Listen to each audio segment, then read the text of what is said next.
Testing the door is the precise description of what this behavior is. Not opening the door, that would require the full commitment of a genuine return, the acknowledgement of the absence and its meaning, the specific vulnerability of someone who is reaching back with the full weight of what the reaching means, made visible and unambiguous.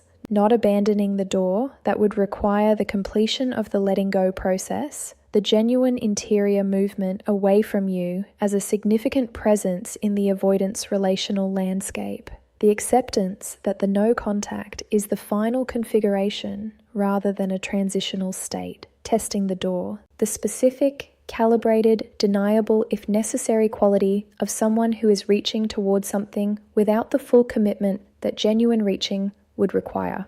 The test has a characteristic form, not always the same form. The avoidance specific configuration, the specific history of the connection, the specific moment in the post-no contact timeline at which the test occurs, all shape the particular form the test takes. But the characteristic quality is consistent across the various forms. Low commitment, plausibly incidental, containing just enough genuine content to be meaningful if received as meaningful, but sufficiently ambiguous to be retreated from if the reception is not encouraging. The casual message about something incidental that you would both know about.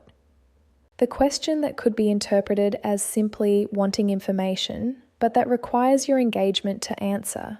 The comment on something in a shared peripheral space that technically addresses the content but actually addresses the door.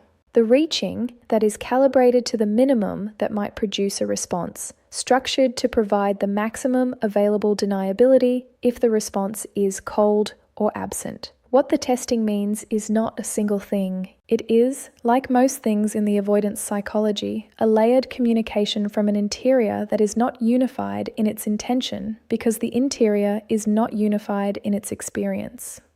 Several things are happening simultaneously, and the testing is the expression of all of them together, which is why no single interpretation of it captures the full truth.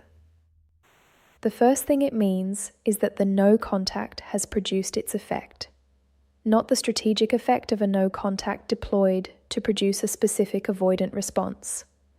The genuine effect of genuine no contact, examined in the pieces on what your silence does and what your genuine letdown produces. The avoidance interior across the period of the no contact has been through the stages examined in those pieces. The relief that gave way to the intrusion of the specific, the intrusion that gave way to the comparative diminishment that has been generating, with patient and impersonal thoroughness, the specific weight of your particular absence.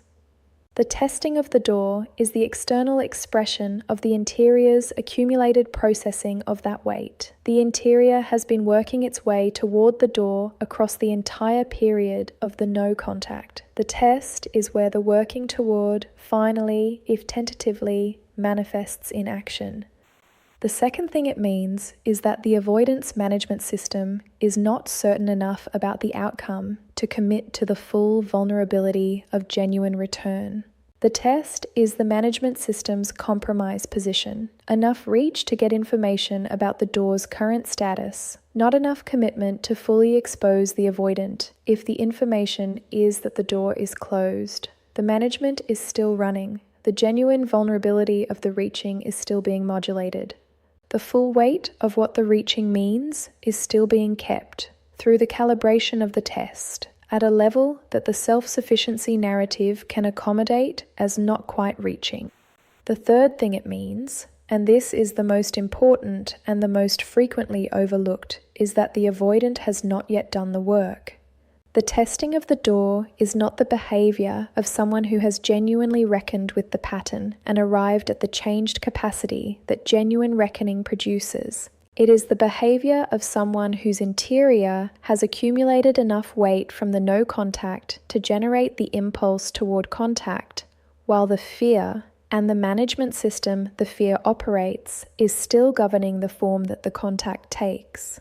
The test is the impulse and the management coexisting, the wanting to reach and the incapacity to reach fully, expressed in the calibrated, deniable, plausibly incidental form that allows both to be true simultaneously.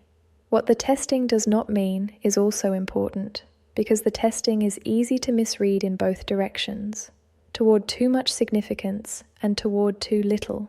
It does not mean the avoidant is ready. This is the most common and the most costly misreading. The test arrives and the hoping, which has been doing its patient work in the background of the no contact period, interprets the test as the signal it was reaching for, the evidence that the interior shift has occurred, that the work has been done, that the avoidant is now in the different place that genuine return requires. The test is not this evidence. The test is the impulse without the work, the wanting without the changed capacity, the door approaching without the willingness to actually stand in the doorway with the full weight of the standing visible and unambiguous. It does not mean nothing.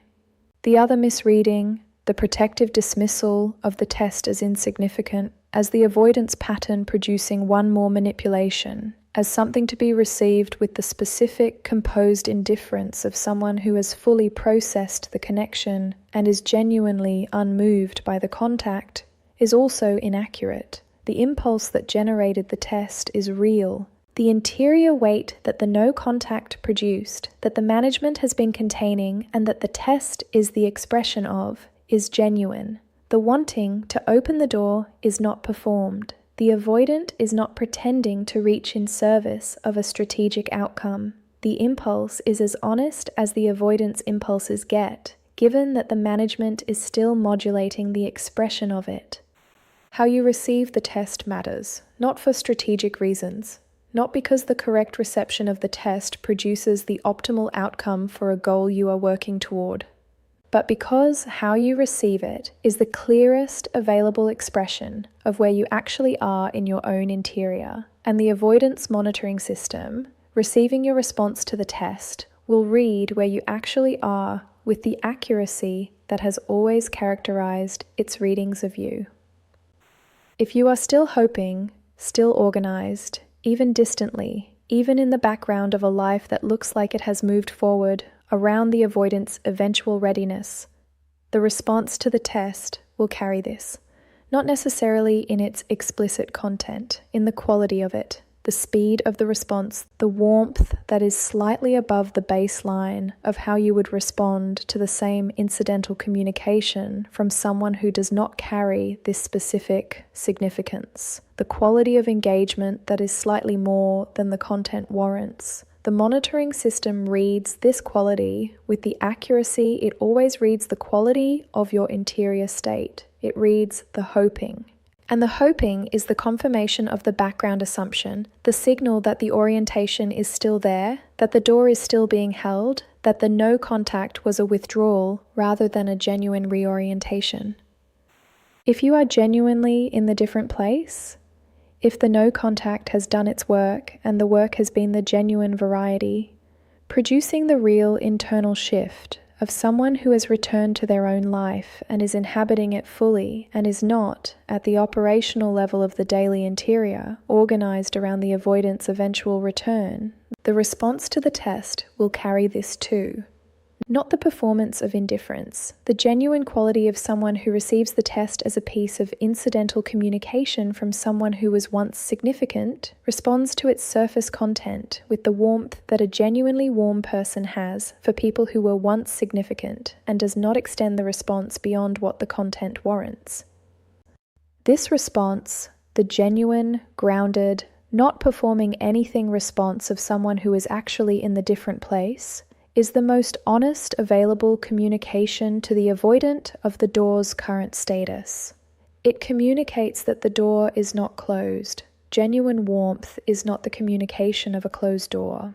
And it communicates that the door is not being held open in the specific orienting, hoping it will be walked through way that the avoidance test was partly designed to assess. The door is simply there, neither held open nor closed. available in the natural way of things that are genuinely present rather than strategically positioned, to whoever genuinely chooses to open it. What should you do with the test? The question is understandable, and the answer is not strategic, because the strategic answer, the calculated deployment of a particular response designed to produce a particular avoidant behavior, is the exact wrong approach for all the reasons examined across these pieces. The answer is this: respond from where you actually are. If you are genuinely in the different place, if the no contact has produced the genuine reorientation, the real return to yourself, the actual inhabiting of your own life that is not organized around the avoidance response, then respond from that place, with the warmth you actually feel at the level the content actually warrants, without the extension that the hoping would produce. If you are not genuinely in the different place, if the hoping is still active, if the test's arrival has produced the specific interior event of the background assumption being suddenly, urgently relevant again, then the most honest and most self-respecting thing you can do is not respond to the test at all. Not as a strategic silence designed to produce the avoidance increased pursuit, but as the genuine recognition that you are not yet in the place that allows you to engage with the test without the engagement being organized around what the test might produce. The test is the avoidant asking in the calibrated, deniable, plausibly incidental form that the management permits, whether the door is still available to them. The most honest answer to that question is the one that reflects where you actually are, not where you want to be, not where the strategy says you should present yourself as being, where you actually are. Because the avoidance monitoring system will read where you actually are regardless of how you present. And the only response that is worth giving to the avoidant, testing the door, is the response that is true, for your sake, not theirs. The truth of where you are is the only foundation for whatever comes next, whether what comes next is the door opening further or the door gently, finally, honestly, closing.